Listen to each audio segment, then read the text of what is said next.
नमस्कार नमस्कार आज्ञा नमस्कार स्वागत जनाऊँ आपण मानकु एक विशेष कार्यक्रम भितर को आज आम एमती एक कार्यक्रम भितर को जाऊे जहाँ आम पाई निहाती दरकार विशेषकर चाषी भाई मान तेरे कार्यक्रम भितर को जावा पूर्व मुझे चाहे जीवन आ रोग ये आज्ञा एकदम पाखापाखी रोग पुणी मनीष मानकर हो किंबा पशुपक्षी मानकर हो आम पाखरे जेहेतु पशुपक्षी मैंने रोचंती आम सहित तांकर मध्य रोग रही से रोग बेले बेले व्यापी गले भारी असुविधा पड़ जाती पशुपक्षी सेमती एक बड़ रोग जार नाम हूँ फाटुआ रोग जहाँ संपर्क में आज आम आपण मानक अवगत करें ये कार्यक्रम माध्यम फाटुआ हूँ एक अनिष्टकारी मारात्मक भूताणुजनित संक्रामक रोग यह गृहपालित प्राणी यथा गाई गोरु छेली मेंढा घुसुरी आदि भितर देखा थाए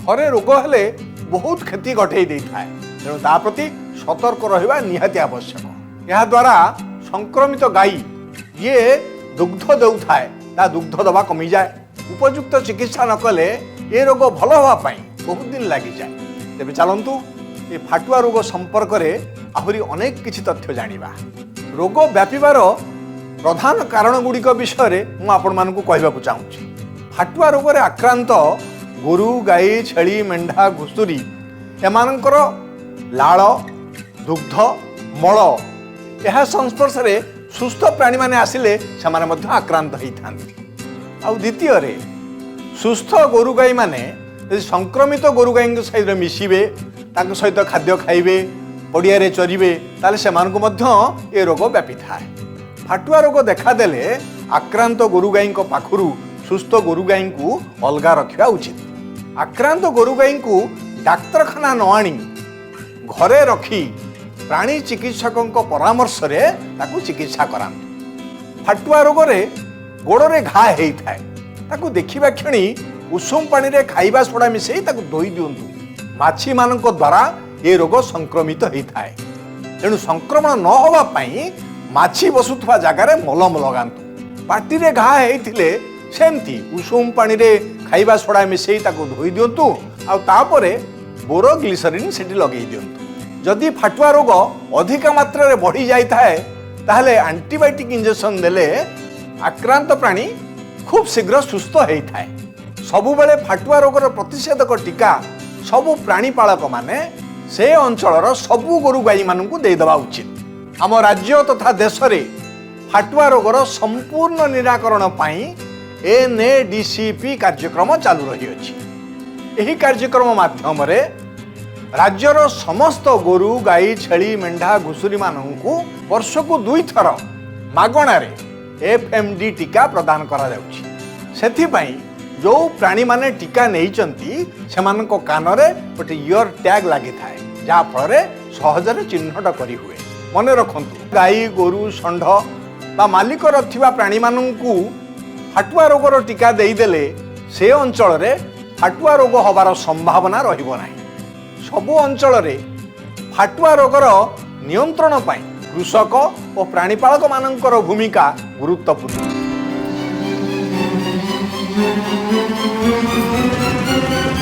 कुआडे जाउछ सुने हेटी कानी रे पड़िला गंठी आज रोसई करिबिनी मो कथा सुनिबो तो खरा बेले खाइबाकू मिलिबो नहेले घर को आसिले कबाट खोलिबिनी ए अनानी तोते बाहाई कि मो जीवन बर्बाद हो गेला आ हालो कोन हैला मो लागी तम जीवन बर्बाद हो गेला कुआडे गला मो झाड़ू हेटी एटू पादे भी घुंचीबनी तुमको मोर आनो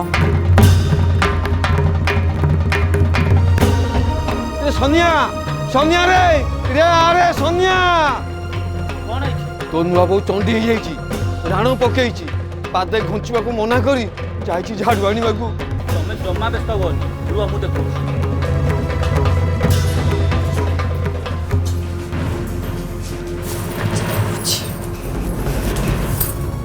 अरे सोनिया उठिला उठ नुआ को तुमको मोराण तमे रागनी तमे उठिला उठ तमे आगे मते कथा दियो सोनिया पई आज तमे बंची गला कौन है नुआ बो मत कह माँ संजकाली राण ମୁଁ ଭାଇଙ୍କ ପଟିଆ ଜମା ବି ହେବିନି। ସବୁ ସବୁ ଆଙ୍କରି ଦୋଷ। ଏଇ ମୋ ଦୋଷ ଦେନି କହି ଦଉଛି। ମକରାଇ ମୁଁ ଦେଖୁଛି ତମ ପାଟି ବେଶୀ ଶୁଭୁଛି, ତମେ ଟିକେ ଚୁପ୍ ରହିଲ। କ'ଣ ହେଇଛି ନୂଆ ବୋଉ କହିଲ? ଆମ ଗାଁକୁ ସେଦିନ ମୋବାଇଲ ଭ୍ୟାନ୍ରେ ଭେଟନାରୀ ଡକ୍ଟର ଆସିଥିଲେ। ସମସ୍ତଙ୍କ ଗାଈ ବାଛୁରୀକୁ ଫାଟୁଆ ଟୀକା ଦେଲେ। କାଳେ ଗାଈର କ୍ଷୀର କମିଯିବ ବୋଲି ଭାବିକି ସେଇ ଭୟରେ ଟୀକା ନ ଦେବା ପାଇଁ ଏକା ଜିଦ୍ କରି ମୋତେ ଗାଳି ଦେଲେ। ଆଉ ମୋତେ କହିଲେ ଯଦି ମୋ କଥା ନ ମାନିବୁ ମୋ ମଲା ମୁହଁ ଦେଖିବୁ। ସକାଳୁ ସକାଳୁ ଜାମା ଯୋଡ଼ ହେଇ ଗାଈ ଦୁହିଁ ଦେଇ ତାସ ଖେଳିବାକୁ ବାହାରିଗଲେ। କିଏ ନ ରାଗିବ କହିଲ? ବୁଝିଲୁ ମକରାଇ, ସମ୍ପୂର୍ଣ୍ଣ ଦୋଷ ହେଉଛି ତୋର। ଆଉ ନୂଆ ବୋଉ ହେଉଛନ୍ତି ମା ଅନ୍ନପୂର୍ଣ୍ଣା। ଆରେ ସିଏ ଘରକୁ ଆସିବା ଦିନଠାରୁ ତୋର ଗୋଟେ ଗାଈରୁ 25ଟା ଗାଈ, ତାପରେ ଛୋଟ ବଡ଼ ବାଛୁରୀ ଅନେକ ଅଛନ୍ତି। ଆରେ ସରକାର ପରା ଫାଟୁଆ ରୋଗକୁ ନିୟନ୍ତ୍ରଣ କରିବା ପାଇଁ ପ୍ରତ୍ୟେକ ଗାଁରେ ପ୍ରତି 6 ମାସରେ ଟୀକାକରଣ କରୁଛନ୍ତି, ବୁଝିଲ? ଖାଲି ତାସ ଖେଳିବାକୁ ଯିବେ ବୋଲି କେମିତି ଭିରୁଡ଼ି ମାରିଲା ଭଳିଆ ହଉଛନ୍ତି ଦେଖୁଛ?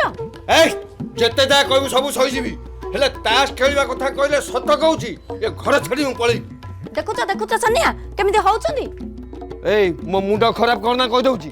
ଏ ମକରାଇ, ତୁ ଗୋଟେ ଅଧିକା ବହକିଲିଆ ଦେଖଉଛୁ। ତମେ ଯାହା କରୁଛ କର, ଏଇଟା ରଖେଇ ଦେବେନି। ଆରେ ଏ ମକରାଇ, ଆରେ ଶୁଣ, କେତେବେଳେ ଏମାନଙ୍କୁ ରୋଗ ହୁଏ ଗୋରୁ ଗାଈକି ଛେଳି ମେଣ୍ଢାଙ୍କୁ ଆମେ ଜାଣିପାରନ୍ତିନି, କାରଣ ତାଙ୍କର ତ କଥା କହିବାର ଶକ୍ତି ନାହିଁ, ସେମାନେ ତ କହିପାରନ୍ତିନି। ଆମେ ତାଙ୍କୁ ସିଷ୍ଟମକୁ ଦେଖିକି ଜାଣିବା ଯେ ହଁ ୟାଙ୍କୁ ରୋଗ ହେଇଛି, ତ ସେତେବେଳେ ଆମେ ହତୋତ୍ସାହ ହେଇ ପଡ଼ନ୍ତି, କ'ଣ କରିବା ବୋଲି ଚିନ୍ତା କରିପାରନ୍ତିନି। ତ ସେତିକି ବେଳେ ଆମକୁ ସାନ୍ତ୍ୱନା ଦେବା ପାଇଁ କେହି ଜଣେ ସାମ୍ନାକୁ ଆସେ। ଆଉ ଆଜି ସେମିତି ଜଣେ ବ୍ୟକ୍ତି ଆମ ପାଖକୁ ସାନ୍ତ୍ୱନା ଦେବା ପାଇଁ ଆସିଛନ୍ତି। ସିଏ ହେଉଛନ୍ତି OUTର ଆସିଷ୍ଟାଣ୍ଟ ପ୍ରଫେସର ଡକ୍ଟର ସାନ୍ତ୍ୱନା ପଲେଇ। ଆଜ୍ଞା ନମସ୍କାର। ଯାହା ହଉ ଆପଣ ଆମ ପାଖକୁ ଆସିଛନ୍ତି ଗୁଡ଼ାଏ ସାନ୍ତ୍ୱନା ଦେବା ପାଇଁ, ଭଲ ଲାଗିଲା। ଦର୍ଶକମାନଙ୍କର ଗୁଡ଼ାଏ କଥା ଅଛି ଯାହାର ସାନ୍ତ୍ୱନା ତ ନିହାତି ଦରକାର। ଆମ ଲୋକମାନେ ପଶୁପାଳନ କଲେ, ଚାଷବାସ କଲେ, ଗୋରୁ ଗାଈ ଛେଳି ମେଣ୍ଢା ସବୁ ରଖିଲେ, କିନ୍ତୁ ବର୍ତ୍ତମାନ ପରିସ୍ଥିତି ଆସିଗଲା ଯେ ରୋଗ ବୈରାଗର କଥା। ଏ ଫାଟୁଆ ରୋଗ ଏ ସମ୍ପର୍କ ଟିକେ ମୋତେ କୁହନ୍ତୁ, କାହିଁକି ସେଇଟା ହୁଏ, କେମିତି ଆସେ, ତାର ପ୍ରତିକାର କ'ଣ, ଏ ସମ୍ପର୍କ ଟିକେ। ଫାଟୁଆ ରୋଗଟି ଏକ ଭୂତାଣୁ ଜନିତ ରୋଗ। ଏହି ଭୂତାଣୁର ନାମ ଆପ୍ଥୋଭାଇରସ୍। ଆପ୍ଥୋଭାଇରସ୍ଟି ପ୍ରାଣୀର ଶରୀରକୁ ଯାଇ ବିଭିନ୍ନ ପ୍ରକାର ଲକ୍ଷଣମାନ ଦେଖାଇଥାଏ। ସାଧାରଣତଃ ଏଇ ଯେଉଁ ଆପ୍ଥୋଭାଇରସ୍ଟି ଆପଣଙ୍କର କହିଲି, ସେ ଗୁହାଳମାନଙ୍କରେ ଯଦି ପ୍ରତିକୂଳ ପରିବେଶ ପାଇଲା ବର୍ଷ ବର୍ଷ ଧରି ଥାଏ। ତା ମଧ୍ୟରେ କେବେ କେବେ କ'ଣ ହୁଏ କି ଆପଣଙ୍କର ଯେତେବେଳେ ପ୍ରାଣୀଟିର ଇମ୍ୟୁନିଟି କମି ଯାଉଛି, କି ଆପଣଙ୍କର ଯେତେବେଳେ ବର୍ଷା ଦିନ ଆସିଲା କି ଶୀତ ଦିନ ଆସିଲା, ଆପଣମାନେ ସାଧାରଣତଃ ଜାଣିପାରୁଥିବେ ଯେତେବେଳେ ଆମର ସିଜନ୍ ଚେଞ୍ଜ ହେଉଛି ସେତେବେଳେ ଆମର ଇମ୍ୟୁନିଟି କମୁଛି। ସେଇଭଳି ଭାବ ସିଚୁଏସନ୍ରେ ଏଇ ଯେଉଁ ଭାଇରସ୍ଟି ପ୍ରାଣୀଟିର ଶରୀର ମଧ୍ୟକୁ ଯାଉଛି। ପ୍ରାଣୀଟିର ଶରୀରକୁ ଯିବାକୁ ସେ ବିଭିନ୍ନ ବାଟ ଅଛି, ଯେମିତିକି ଗୁହାଳ ମଧ୍ୟରେ ଆପଣଙ୍କର ଗୁହାଳର ଖାଦ୍ୟପେୟ ଯେଉଁ ଜିନିଷ ଗୁଡ଼ିକ ଆସୁଛି ତାହା ମଧ୍ୟରୁ ସେ ପ୍ରାଣୀଟିକୁ ଶରୀରକୁ ପଳେଇଲା। ଶରୀରକୁ ଯାଇ ସେ ତାର ବଂଶ ବିସ୍ତାର କଲା। ଆସ୍ତେ ଆସ୍ତେ କ'ଣ ହୁଏ ନା ପ୍ରାଣୀଟିର ଭିତରେ ଭୂତାଣୁଟି ବିକଶିତ ହୁଏ। ଭୂତାଣୁଟି ବିକଶିତ ହୋଇକି ପ୍ରାଣୀଟିର ଲାଳ ହେଉ, ଆପଣଙ୍କର ଝାଡ଼ା ପରିସ୍ରାବା ହେଉ ବା ଶୁକ୍ରାଣୁ ଇତ୍ୟାଦି ମଧ୍ୟରେ ଭୂତାଣୁଟି ରହିଲା। ସେଇ ଭୂତାଣୁଟି ଏକ ପ୍ରାଣୀଠୁ ଆଉ ଅନ୍ୟ ପ୍ରାଣୀମାନଙ୍କ ଭିତରକୁ ବି ଯାଇପାରିବ। ସେମିତି ଭାବରେ ହେଇ ହେଇ ସେ ଆପଣଙ୍କର ଗୋଠରେ ଯଦି ଗୋଟେ ଗାଈକୁ ହେଇଛି, ବିଭିନ୍ନ ଗାଈ ଆଡ଼କୁ ମଧ୍ୟ ସେ ଯାଇପାରିବ। ଫାଟୁଆ ହଁ, ପ୍ରାୟତଃ 7-8 ଦିନ ଭିତରେ ଯଦି ଭୂତାଣୁଟି ଚାଲିଗଲା ପ୍ରାଣୀର ଦେହ ମଧ୍ୟକୁ, ତାପରେ କ'ଣ ହୁଏ ନା ସେ ତାର ଲକ୍ଷଣମାନ ଦେଖାଇବା ଆରମ୍ଭ କରେ। ସେ ଭୂତାଣୁଟି ତା ଦେହରେ ଜ୍ୱର ଦେଖେଇବ। 104ରୁ 106 ଆପଣଙ୍କର ଜ୍ୱର ରହିବ। ଜ୍ୱର ରହିଲା ମାନେ ପ୍ରାଣୀଟି ଖାଦ୍ୟ ଗୋରୁ ଗାଈଟି ଆପଣଙ୍କର ଖାଇବା ବନ୍ଦ କରିଦେଲା। ଖାଇବା ବନ୍ଦ କରିଦେଲା ପରେ ତା ପାଟିରେ ଆସ୍ତେ ଆସ୍ତେ ଆପଣ ଦେଖିବେ ଫଟକା ମାନ ହୁଏ। ଫଟକା ହେଇ ହୁଏ ଆସ୍ତେ ଆସ୍ତେ ଫଟକାଟି ବଢ଼ିବ, ପାଟିରୁ ଲାଳ ବୋହିବ। ଫଟକାଟି ବଢ଼ିଲା ପରେ ଫଟକାଟି ଫାଟିଯିବ। ଫଟକାଟି ଫାଟିବା ସହିତ ଆପଣଙ୍କର ଯେଉଁ ଚମଟି ଥିବ, ଯେ ଜିଭର ଚମ, ସିଏ ମଧ୍ୟ ଛାଡ଼ିଯିବ। ଛାଡ଼ିଗଲା ଫଳରେ ପ୍ରାଣୀଟି ବହୁତ କଷ୍ଟ ପାଇଲା, ତା ଖାଇବା ବନ୍ଦ କରିଦେଲା। ଏହି ଯେଉଁ ଫଟକା ମାନେ ତାର ଦାନ୍ତ ମୂଳ ହେଉ କିମ୍ବା ତାର ଜିଭ ହେଉ ଏବଂ ଖୁରା ସନ୍ଧି, ଏ ସବୁଆଡ଼େ ଆପଣଙ୍କର ଏ ଫଟକା ଗୁଡ଼ିକ ହେଉଛି। ଖୁରା ସନ୍ଧିରେ ଆଉ ଗୋଟେ ଅସୁବିଧା ହେଉଛି, ସେଠି ମାଛିମାନେ ବସିବେ। ମାଛିମାନେ ବସିଲା ଫଳରେ ବେଶୀ ପୋକ ହେବେ। ପୋକ ହେଇକି ଘାଟି ବେଶୀରୁ ବେଶୀ ହେଇଯିବ। ଏହାଫଳରେ ଆପଣଙ୍କ ପ୍ରାଣୀଟି ନା ଚାଲିପାରୁଛି ଠିକ୍ସେ, ନା ଖାଇପାରୁଛି ଠିକ୍ସେ, ତ ପ୍ରାଣୀଟିର ଆପଣଙ୍କର ଯେତିକି ଆପଣଙ୍କର କ୍ଷମ ଅଛି କ୍ଷମତାଟା କମିଯିବ। ବିଭିନ୍ନ ସମୟରେ ଏଇଟା ମଧ୍ୟ ଦେଖାଯାଇଛି କି ଗାଈର ଚିର କିମ୍ବା ପହ୍ନାରେ ଯଦି ଆମର ଫଟକା ହେଇଯାଉଛି, ସେଇଟା ଆମର ଥନହରା ରୋଗ ଆଡ଼କୁ ମଧ୍ୟ ଯାଇପାରିବ। ସେମିତି ଆପଣଙ୍କ ଯଦି ଗାଈଟି ଆପଣଙ୍କର ଗର୍ଭବତୀ ଥିଲା, ଗର୍ଭପାତ ମଧ୍ୟ ହୋଇଯାଇପାରିବ। तेणुकरी आम जो अब अलग जो गाई मैंने किछिटा मृत्यु मुखर पड़े जो गाई मैंने मृत्यु मुखर पड़ेनि से गाईकर उत्पादन क्षमता खूब कमिज ताहा फल आमर चाषीटीर क्षति हम माने सबुठारु बड़ रोग बोधे एटा प्राणी जगत रे नहीं कि आ विभिन्न संक्रमिक रोग भितर ये बेसी बड़ कहीं गोटे भूताणु जनित आज्ञा। आपन को मु गोटे एग्जांपल दे पारिबे जेमति कोविड थिला कोविड रे कोन होतला कि आपनकर आमे तो वैक्सीन तयारी करछु आमे गोटे सबटाइप अगेंस्ट तयारी करछु किंतु भूताणु मानकर निजर एतिक शक्ति अछि कि से चेंज हो जाती तो जितेबाला आम टीकाटी तैयारी करछु गोटे अगेंस्ट तैयारी करछु किंतु जिते भूताणुटी बदली जाउची तो काम दौनी तेणुक ए रोगटी आपणकर आपण टीका देइथिला मध्य भी हेई पारुची ओहो अच्छा अच्छा केडे सुंदर कथाटे रोगी कोन गाई बाछुरी से कोन कहि परिबो ना कोन जानि छी किंतु देखो गुहाल भितरु खाइबा पाखरु यार भितरु मध्य व्यापी जाउची आज्ञा एडे बड़ रोग पई ए जो फाटुआ ता पई टीकार व्यवस्था हेची कि ताकू केमति कोन दिया जीवो यहाँ पे टीका अच्छी टीका दि जाउची मध्य आगुरु एटा वर्ष को थरे दिया जाउथला एबे वर्ष को दिथरे दिया होची विशेषतः वर्षा दिन पूर्व थरे आ शीत दिन पूर्व थरे दिया जाउची एही जो टीकाटी एटा ऑयल एडजुवेंट टीका आ टीकाटी 2 ml 2 ml दिया जाउची कोन नाटा कहले ऑयल एडजुवेंट टीका आज्ञा ऑयल बेस्ड टीकाटी कहीं केतल एटा भूल मध्य हो जाए देला बेले जदी सबकट हो फुलिक रही जिवो किंतु प्राणी चिकित्सक माने ठीक से ही देबे आ गाईटीर पिचारे दिया जिवो 2 ml लेखा दिया जिवो आ देला परे टीकाटी आपणकर 5 ରୁ 10 दिन मध्य इम्यूनिटी दबा आरंभ करिवो जमती कि कहूली फाटुआटी आपणकर जो भूताणु होची से भूताणुतिर 7टा सब टाइप अच्छी ओ ए सी एशिया 1 साउथ अफ्रिका 1 2 3 आमर भारतवर्ष रे हो कि आमर ओडिसा रे हो विशेष तो ओ ए और एशिया 1 देखा जाउची तो यही 3टी अगेंस्ट रे आमर टीकाटी डेभलप करा जायछि किंतु या परे मध्य केतोळे केतोळे आमर भूताणु गुडी को म्यूटेट करि जांती आ टीका देइथिले मध्य रोगटी देखा जाय पारे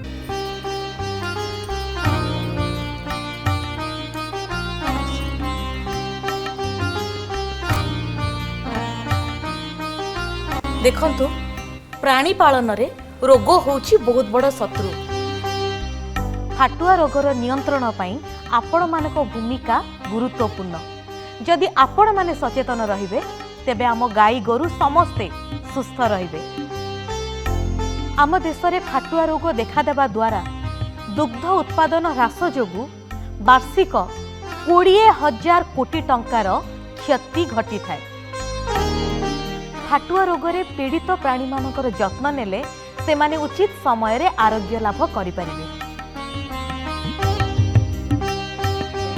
मने रखंतु सहर बजार रास्ता घाट कोठी भी आपण माने जदि फाटुआ रोगाक्रांत बुला षंढ गाई गोरु को देखंती तेबे निकटस्थ प्राणी चिकित्सालय रे जणै देबे आया मु गोटे भूल कर देजी दीदी मु सुनिथिली फाटुआ टीका नेले गाई क्षीर दबा कमे जाती मु सेति देली टीका ठीक अछि व्यस्त होबारे किछि नै काली आपणकर सबु गाई गोरु को मु फाटुआ टीका देबार बंदोबस्त कर देबी आज्ञा आमे तो एसबू कथा किसी जानी नथिलु फाटुआ होइथिबा गोटे षंढ को किए आनी आम गाँव रे छाड़िला के जानी ताठू सबू गाई गोरु को ए रोग डेउची टीकाकरण दिन मुझे सब कथा कही हेले मो ऊपर रागिकी मो संगे झगड़ा कले मो कथा जम्मा शुणिलेनी मकरा एबे जानी परलो तो तमरो भूलटा कोठी मैडम आपण टिके मकर है कि बुझाई देकी जातु सी नुआ बहु पर बहुत रागुची मकरा ए कथा कोन सत्य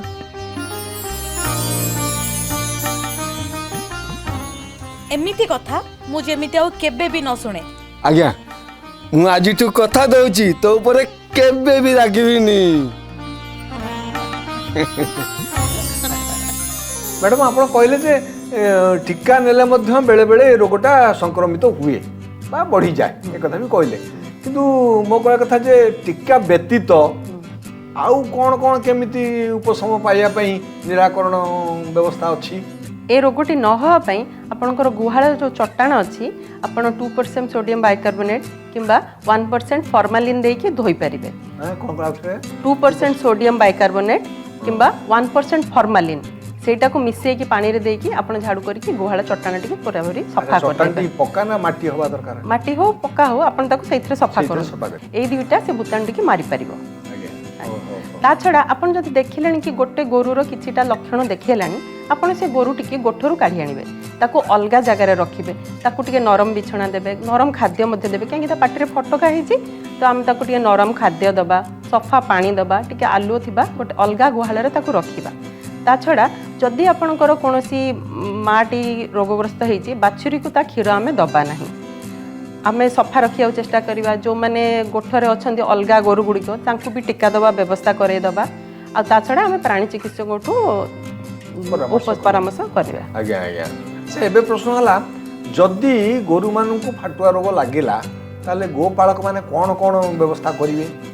गोपालक माने प्रथमतः से जो गोरु जहार आमर लक्षण देखिले जानि परले कि यार फाटुआ रोग हेलानी ताकू अलगा गोटे गृह को नहीं जिवे गोठठू दूर करिवे गोरु टिके अलगा रखी सारी पाखरे थिबा प्राणी चिकित्सालय रु प्राणी चिकित्सक को परामर्श करिबा तांको परामर्श क्रमे आमे ताकू ज्वर थिबा ज्वर कमेया पे औषध दबा जेमति कि आपणकर मेलोनेक्स रहउची ताकू दबा ता छड़ा डॉक्टर निश्चय आपन को एंटीबायोटिक देबे पेनिसिलिन ग्रुप रा एंटीबायोटिक दिया जाए डाइक्रिस्टेसिन तो वयस्क प्राणी मान को 4 लाख यूनिट दिया 40 लाख यूनिट दिया जीवो आउ सान बाछुरी मान को 20 लाख यूनिट दिया जाए।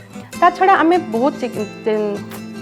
बहुत थोड़ा देखा कि से जो गुहालटी रे आमर माछी न होंतु कहीं माछी है माने जो तार जो फटका गुड़ा है पानी बाहर जाइए माछी गुड़ी अंडा देकी सेठी आउरी पोक हो पोक है फल से घाटी बढ़ी बढ़ी जीव तेणुकर जेन माछी न हे से आम करवा ता छड़ा माछी न हे आम आइवरमेक्टिन नामक औषध अच्छी प्राणी चिकित्सक आपको सहीटा देवे ता छड़ा आपंकर जो फटका गुड़िक है सोडी बाइकार्ब हो कि पोटास पानी कि सोडा पानी दे से फटका गुड़ी को बाई पाटी रे हो कि खुर गुड़िक हो ताको भल कि सफा कर धोईदबा खुर गुड़िक आपंकर माछी बस पारे हिमाक्स नामक ऑइंटमेंट भल कि खुरा को धोईकी पोटास पानी रे हिमाक्स नामक ऑइंटमेंट आम लगे पारिबा। एहा छड़ा आमर अनेक घरोई चिकित्सा रही घरोई चिकित्सा रे आपण निंब पत्र हलदी आपको आपण बाटी देले बाटी सारा पर आपण नड़िया तेल हो कि राशि तेल हो से गोले ने गोले कि आपण पाटी रे आ खुरार लगे दे पारे ता छड़ा बहुत जगह आम देखीचु गेंडु पत्र को बाटिकी लोक मैंने लगौन से भल प्रतिकार दौर ता छड़ा आपण जदि पोक हो जाइछन्ती कौन सी क्षेत्र में ताहले आपण आतपत्र किंबा कर्पूर तेल रे गोलेकी सेटा लगेले पोक गुड़िक बाहरी आसुछन्ती क्षेत्रटी जल्दी सुखी जाउछ माने आतपत्र को बाटिकी हाँ कर्पूर संगे कर्पूर और तेल संगे मिसेकी ताको आपण मध्य क्षेत्र में लगे पारे को गरम करिया पड़ियो ना सेमतिया तेल टिके गरम करके तादरे मिसेई देबे। अच्छा ता छड़ा हमर गोटे एनडीडीबी अछि एनडीडीबी रो गोटे इथनोवेटनरी फॉर्मुलेशन दिया जाइछि आपन को फाटुआ रोग पई एनडीडीबी फॉर्मुलेशन अनुसार आमे गोटे मुठा इंद्रमारिश पत्र गोटे मुठा निंब पत्र गोटे मुठा भृषंग पत्र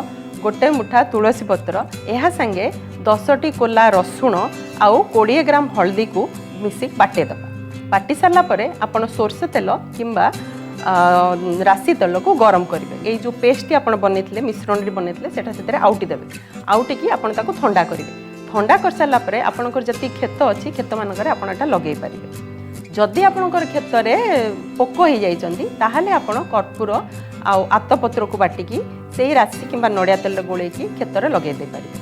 प्राणी चिकित्सक औषध सहित आम जदि घरोई चिकित्साटी एका संगे चलेबा ताहले प्राणीटी खूब शीघ्र भल हो आपंक ज्वर कमिजिवो ता संगे संगे सी नॉर्मल तार जब खा पीओ करथला खा पीओ करिवो खाओ पीओ नॉर्मल हबार प्राय 5 दिन पर आपंकर से जति क्षीर दउतला सेटा भी आसीबो आ चासी को जति क्षति होतला हमर सेटा कमिबो किंतु गाईटी को अलगा रखिले फाटुआ रोग जाको ताको अलगा रखला परे नरम खाद्य दवा पड़िबो एवं नरम बिछणा ताको तापे व्यवस्था में व्यवस्था करिया पड़िबो आज्ञा ताको नले हम असुविधा है नै कि खाई परिबो नले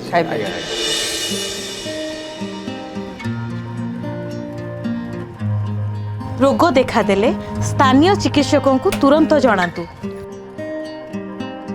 असुस्थ प्राणी को सुस्थ प्राणी ठारू अलगा रखंतु रोग न व्यापीबा पई 4% खाइबा सोडा द्रवण सिंचन 400 ग्राम सोडियम बाइकार्बोनेट सहित 10 लिटर पानी रे किंबा लाइम बा ब्लीचिंग पाउडर रे 10 दिन पर्यंत प्रत्येक दिन गुहाल घर भितरे बाहरे प्रवेश और प्रस्थान द्वार रे पकेइबा आवश्यक।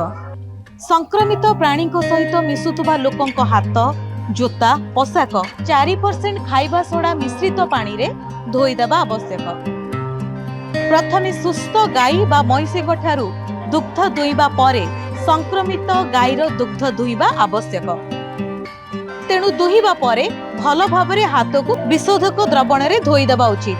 दुग्ध दुहिबा पात्र को 4% सोडियम कार्बोनेट बा सोडा पानी रे धोई देबा आवश्यक। संक्रमित ग्राम रे चतुर्पार्श्व अंचल रे फाटुआ रोग देखा देले प्रतिषेधक टीका दे देबा उचित। गोटे साधारण स्थान रे गाई गोरु को बारंबार चरिबा को छाड़ंतु नाही। गोटे जलाशय को पानी पीबा को छाड़ंतु नाही। आपातत सुस्थ प्राणी ठारू असुस्थ प्राणी को अलगा रखिबा उचित। संक्रमित गाई गोरु को जत्न नउथुबा मनुष्य माध्यम रे संक्रमित प्राणी ठारू सुस्थ प्राणी को व्यापिबार संभावना थाए। तेणु सेमानक चलाचल सीमित रखंतु। गोरु को बाहर को चरिबा को छाड़ंतु नाही कि चाष काम रे लगांतु नाही। संक्रमित अंचलरू नूतन प्राणी क्रय करी सुस्थ प्राणी सहित मिसेइबा उचित नुहे। संक्रमित अंचलरू गाई गोरुंको पई खाद्य यथा कुंडा चोकड़ घास कुटा इत्यादि सुस्थ प्राणी को खाइबा को दियंतु नाही। सुस्थ अंचलर गाई गोरुंको असुस्थ अंचलर गाई गोरुंको सहित मिसिबा को दियंतु नाही। आज कार्यक्रम को आज्ञा ये रखुची। आपण मानको भल पाइबा आम कार्यक्रम पई आशीर्वाद। पुणी देखा आउ एक अध्याय विदाय नौची। नमस्कार आज्ञा।